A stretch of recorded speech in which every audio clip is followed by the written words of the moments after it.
আসসালামু আলাইকুম। আমন্ত্রণ করছি নতুন একটি লাইফস্টাইল ব্লগে। আমি Mehnaz, diary of desires channel থেকে। আশা রাখছি আমার প্রিয় মানুষগুলো যে যেখান থেকে বসে আমাকে দেখছেন সবাই আলহামদুলিল্লাহ ভালো আছেন, আর আমরাও আলহামদুলিল্লাহ বেশ ভালো আছি। আমি সকালবেলা বাচ্চাদেরকে স্কুলে আনতে গিয়েছিলাম ওদের ছুটির সময়, আর দিয়ে এসেছিল ওদের বাবা। তো এখন বাসায় পৌঁছে গেছি। স্কুলে যাওয়ার আগে তো অনেক কাজ গুছিয়ে যায়, তো পুরো বাসাটাকে গুছিয়ে রান্নারও যতটুকু এগোই রাখা যায় সেই কাজটা করে যাই। তো কলিজাগুলো ভিজিয়ে রেখেছিলাম, এখন কলিজা ভালো করে ধুয়ে আমি চুলার উপরে এই কড়াইয়ের ভিতরে দিয়ে দিব। কড়াইতে লবণ আর হলুদের পানি ভালো করে ফুটিয়ে নিয়েছি। এখন হচ্ছে যে ধুয়ে রাখা কলিজাগুলো কড়াইতে দিয়ে দিলাম। এইভাবে যদি রান্না করার আগে কলিজাটা লবণ হলুদের পানি দিয়ে সিদ্ধ করে নেওয়া হয়, তাহলে রক্ত যে পানি বা কলিজার যে উটকো একটা গন্ধ থাকে সেই গন্ধটা বের হয়ে যায়, থাকে না, আর রক্ত পানিটাও পরিষ্কার হয়ে যায়। এরপরে তো সিদ্ধ হওয়ার পরে ভালো করে আমি কলিজাটাকে রান্নার আগে ধুয়ে নিব। বাচ্চাদেরকে জিজ্ঞাসা করলাম তোমরা কি খাবে, তো ওরা এখন রুটি পরোটা কোনো কিছুই খাবে না, এখন শুধুমাত্র আম খাবে। তো 4টা আম নিয়ে এসে ছিলে দিচ্ছি ওদেরকে। আপনারা যারা ব্লগটা দেখা শুরু করেছেন, মনে করিয়ে দিচ্ছি প্রথমেই যে আজকের ব্লগের কোনো অংশ ভালো লেগে গেলে প্লিজ একটা লাইক দিয়ে দিবেন। আপনাদের একটা লাইকই কিন্তু আমার এই ব্লগগুলিকে আরও অনেক আপু আন্টিদের মাঝে পৌঁছে দিতে সাহায্য করে। অবশ্য গত ব্লগে শাহিনুর সুলতানা রীতা আপু একটু আমার সাথে মজাই করেছিলেন যে একটা অংশ ভালো লাগে না, ব্লগের প্রত্যেকটা অংশই ভালো লাগে। অসংখ্য ধন্যবাদ আপু আপনাকে, যে আপনি এত সুন্দর একটা কমেন্ট করে আমাকে উৎসাহ জুগিয়েছেন ব্লগ তৈরির কাজে। তো খুব বেশি ভালো থাকবেন আপু। তো বাচ্চাদেরকে আম দিয়ে দেওয়ার পরে এখন আমি কলিজার ভিতরে আরও বেশ কিছুটা পরিমাণ আলু দিয়ে দিব। তো আলুগুলোকে আমি ছিলে এখন ধুয়ে নিচ্ছি। আর আলু হচ্ছে আমাদের ফ্যামিলির সবার খুব পছন্দের খাবার, যদিও এখন একটু বেশি ডায়েট করা হয়, আপনাদের ভাইয়া অত বেশি খেতে চায় না, কিন্তু আমার মেয়েটা আলু খুব পছন্দ করে। এই তো এর ভিতরে কিন্তু কলিজাটাকে আমি চুলা থেকে নামিয়ে নিলাম, আর এই যে এখন এই পানিটা ফেলে দিয়ে ভালো করে কয়েকবার আমি ধুয়ে নিচ্ছি। যারা আজ প্রথমবারের মতো আমার এই চ্যানেলটা ভিজিট করছেন, আপনাদের কাছে যদি এই ধরনের ডেইলি লাইফস্টাইল ব্লগ ভালো লেগে যায়, তো অনুরোধ করব যে আপনারা আমাকে সাপোর্ট করতে পারেন আমার চ্যানেলটিকে সাবস্ক্রাইব করে। সাবস্ক্রিপশনের পরে পাশে থাকা বেল আইকনের অল অপশনটা সিলেক্ট করে দিতে হবে। নোটিফিকেশনে সবার আগে আমার চ্যানেলের ব্লগগুলো আপনার কাছে পৌঁছে যাবে, আপনি আপনার সুবিধা মতো সময় সেটা দেখে নিতে পারবেন। গত একটা ব্লগে একজন আপু আমাকে কমেন্ট করেছেন যে আপু আপনাকে অনেক দিন থেকে আমি খুঁজে পাচ্ছি না।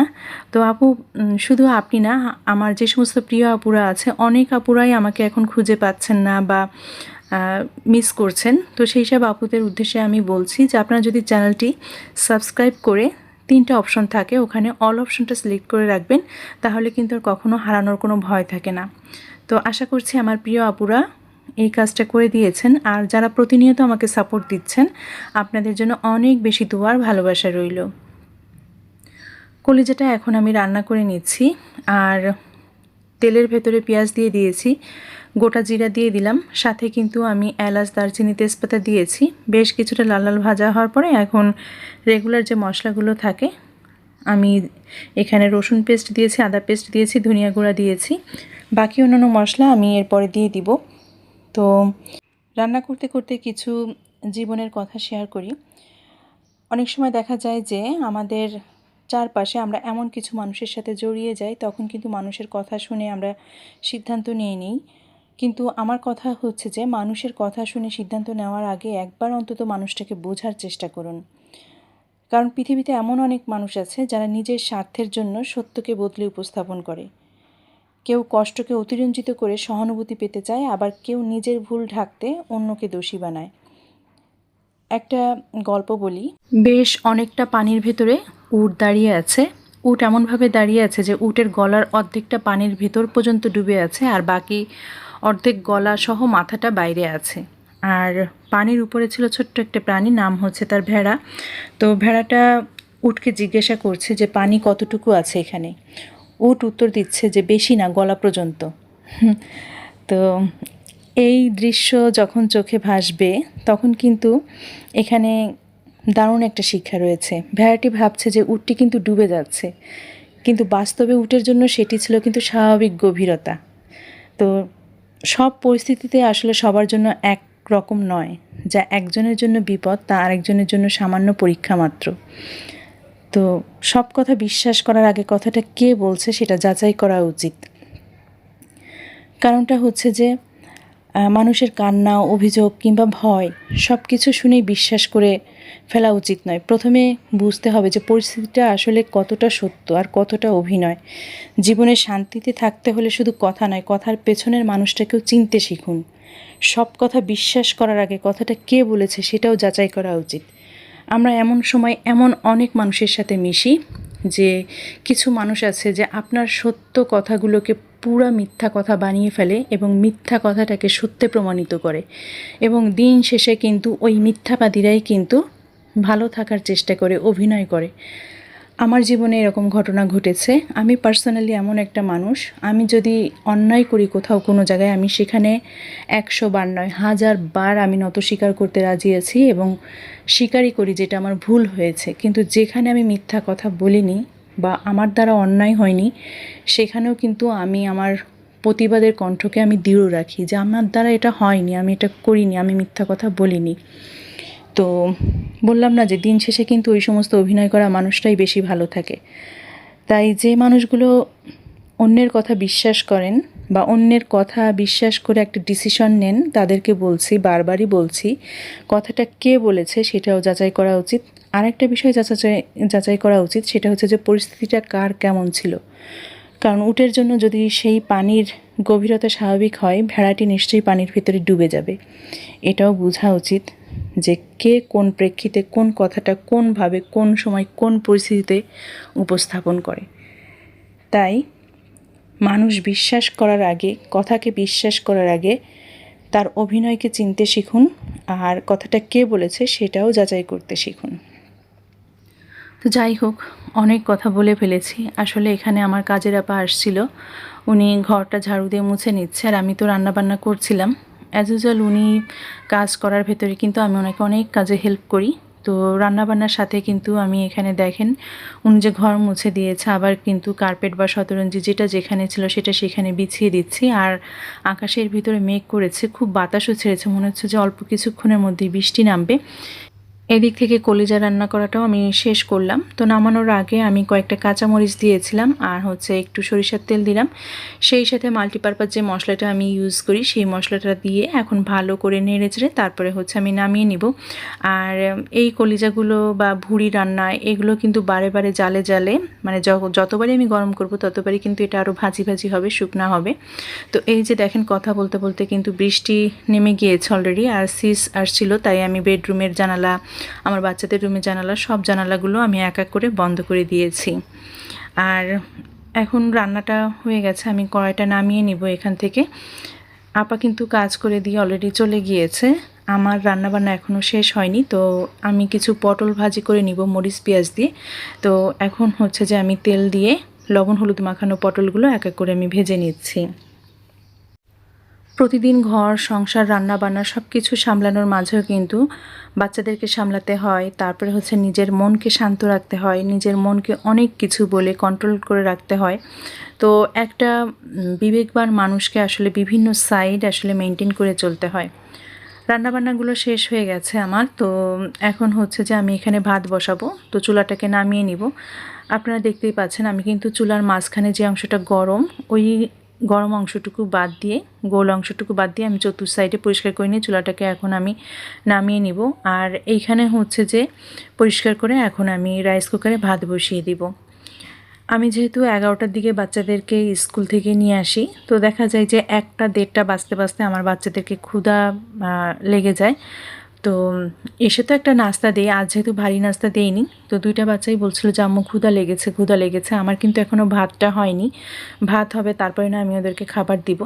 তো আমি এখন ভাতটা বসিয়ে দিচ্ছি, কিন্তু এর ভেতরে চিন্তা করছি যে বাচ্চাদেরকেও সামলাতে হবে।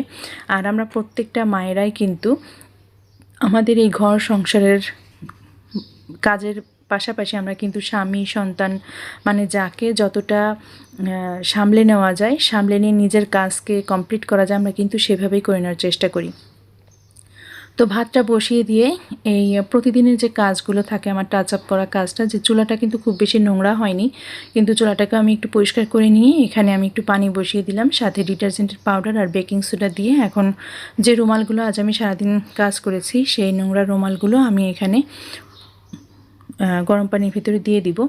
আর কিছু গোলাপি টাওয়েল আছে, এগুলো দিয়ে দেখা যায় যে অল্প কিছু কাজ করলে এত ময়লা দেখা যায়, আর বেশ কিছুদিন ধরে ইউজ করা হচ্ছে, যার কারণে এটা অল্প একটু ব্যবহার করলেই মনে হয় যেন নোংরা হয়ে গেছে। তো এই যে এখন এসেছি বাচ্চাদেরকে ম্যানেজ করতে বলতে আসলে আমার ওয়াসিফের একটা বই রয়েছে কাট অ্যান্ড পেস্ট, এখানে হচ্ছে যে কিছু কালারিং করতে হয় আর কিছু কালারিং পেস্ট কেটে কিছু অংশে লাগাতে হয়। তো এখন দুই ভাই বোনকে এই দায়িত্বটা দিয়ে আমি এখন বাসার অন্যান্য কাজ করে নিব।